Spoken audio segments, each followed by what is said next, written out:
battered everywhere they go. Match day, Manchester City versus Arsenal in the Premier League. Second home game of the season. Already a clash between the commercial six. Team sheet is the exact same for Man City. Arsenal, interesting one, potentially 5 defenders at the back. We'll have to see what the situation is there. My predictions, I'm predicting an upset. I'm going to say 2-2. Be interesting to see if Gabriel Jesus can perform the same role he did last time. There's actually something more interesting.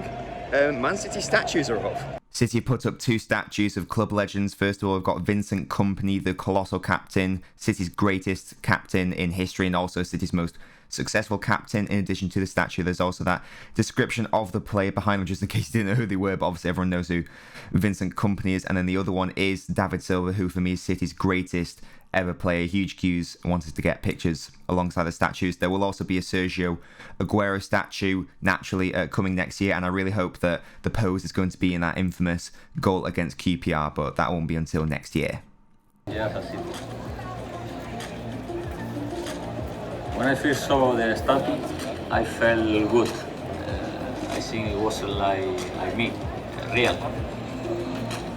This statue really represents the way I like to play. You know, the pose the sculptor has chosen. I feel like I'm about to pass to the striker.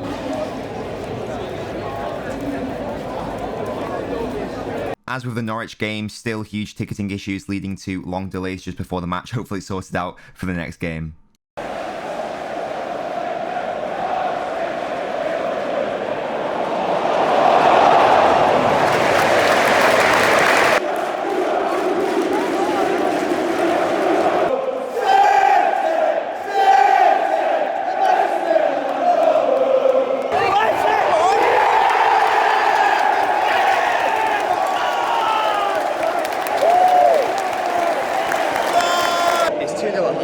Gabriel Jesus, easily been City's best player.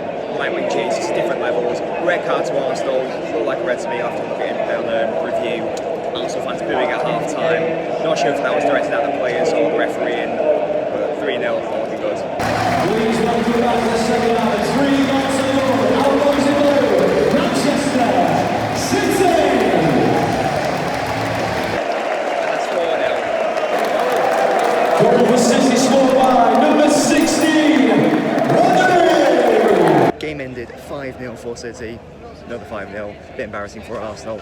The game was over even before the red card though. Arsenal just so bad in the air. I'm going to go do my player ratings and analysis of the game when I get back home, and I'll give my rating for the away support as well. In fact, let's do it right now. I think Arsenal fans today gave Norwich 2 out of 10. I think 6 out of 10 for the Arsenal fans. They were loud in the first 5 minutes, then got pretty quiet after City scored. They rallied a little bit at the start of the second half. They got quiet again after Rodri scored, but there were a lot of them. Arsenal get battered everywhere they go. They weren't booing the players at half-time. I think they're booing the referee because they did give great applause to the players and manager when they went over to the fans, so fair play to them.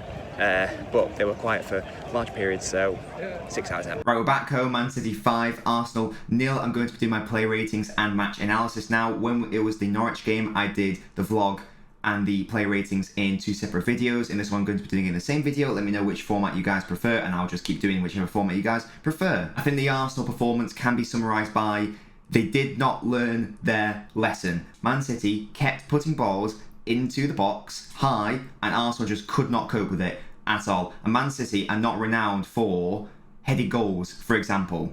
Balls, you know, high balls, because they don't really have a target man. Arsenal are weak, Arsenal are fragile and woeful in the air. First goal, Gabriel Jesus. I need to do a whole separate video about him being a winger. Brilliant delivery.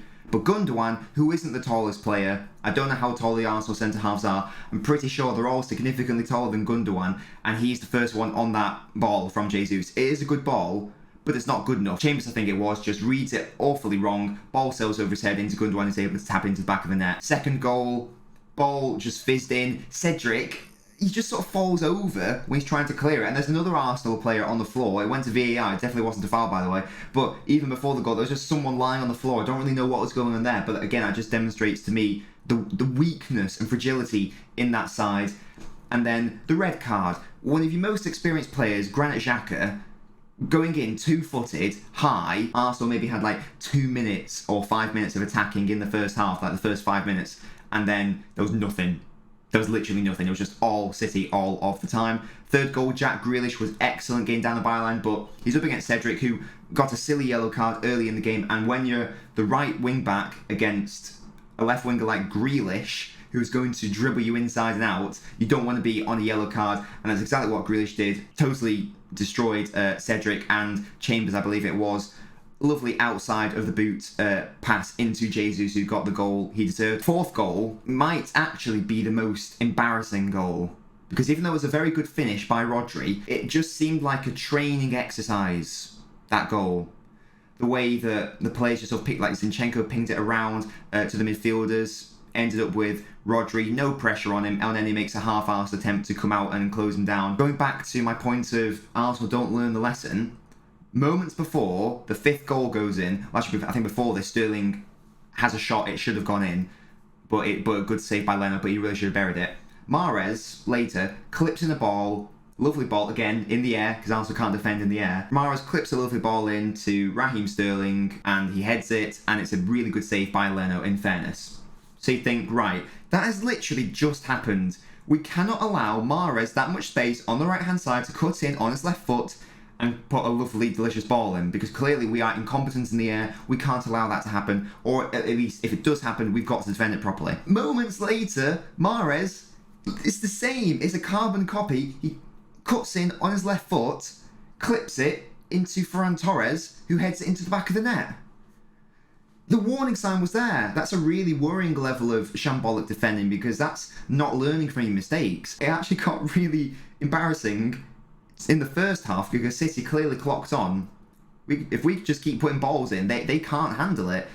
To the point where Kyle Walker, I've never seen him do this before, he attempted a long throw. Like, you know, a classic Rory Delap Stoke City long throw. It didn't work, but the sheer cheek of trying it, that lack of being able to learn from your mistakes, for me, would, if I was an Arsenal fan, that would be the most worrying thing. 5-0, definitely a fair result for City. If anything, that flattered Arsenal. It should have been, and this isn't an exaggeration, it should have been more like 10-0. The amount of chances City had, and the amount of chances Arsenal gave City, even before they went down to 10 men. Not that you need stats to demonstrate that City just absolutely destroyed Arsenal, but here are some very basic ones. City had 25 shots, 10 on target. Arsenal had one shot and it wasn't on target, and that came out from an Ederson mistake. They had 19% of the ball. I understand they were down to 10 men, but that is genuinely shocking and embarrassing. 185 passes compared to City's 750. And even then, their pass accuracy was only 67%, and they actually had 0 corners in the game. And next week I do want to do a video analysing the Arsenal situation. Could they really be relegated? Could they be another Leeds, Nottingham Forest, Blackburn, or are they too big to fail? Because the fact that they haven't scored, the fact that they haven't looked like winning in any way is really worrying. Let's move on to the player ratings for Man City. A 6 is a standard performance, starting with Ederson, and I'm going to give him a 5. Didn't have much to do in terms of shot stopping, but he made 2 mistakes in giving the ball away, one of which nearly went in, the Smith throw, near interception, which I think counts as Arsenal's only shot, just went wide off the post. So based on that, relatively poor distribution for Ederson. I am going to give him a 5. Moving on to the defence, bit tricky to rank because they didn't really have that much defending to do. They obviously kept Arsenal quiet, but that was partly because Arsenal just couldn't get any of the ball, and because they were so tepid going forwards. So I think I'll give Diaz and Laporte 7s. I'll give Walker a 6.5 just because he gave the ball away a couple of times, and I will give Cancelo a 7.5 because he did contribute going forwards a couple of times. Speaking of contributing going forwards, Rodri and Gundogan both got goals. 8 out of 10 because they rarely gave the ball away. They both got goals. Gundogan got the first goal as well. Bernardo Silva didn't do too much in the game, didn't do anything wrong by any means, but didn't necessarily contribute too much offensively as his other midfielders, which is fair enough, so I'm just going to give him a 6. Nothing against Bernardo, but just didn't do that much. Grealish, I'm going to give an 8 as well. He got the assist for the 3rd goal. Very tricky in terms of his dribbling. You love to see it from Grealish. The outside of the foot shot into Jesus' path for that 3rd goal was delicious, and he just destroyed Cedric and Chambers for large portions of that game. Going on to the other winger, Ferran Torres got the official man of the match, but I'm actually going to give my man of the match to Gabriel Jesus. He got the man of the match in the Norwich game as well. Put a brilliant ball in for the 1st goal. He got his goal for City's 3rd as well. He was just a constant threat offensively and defensively against Arsenal. I will be doing a future video about whether Jesus is just a winger, early days, but his defensive work rate is more akin to a winger than a centre forward. I didn't realise he had this ball delivery on him. It is early days, but these crosses he's putting in are pretty excellent. Even though Ferran Torres got man of the match, I'm going to give Jesus my man of the match, and I'm going to give Jesus a 9. I'm also going to give Torres a 9. He got 2 goals and an assist. He's really demonstrating at this very early stage in the season that he can play that central role for City. He can be that striker that City need.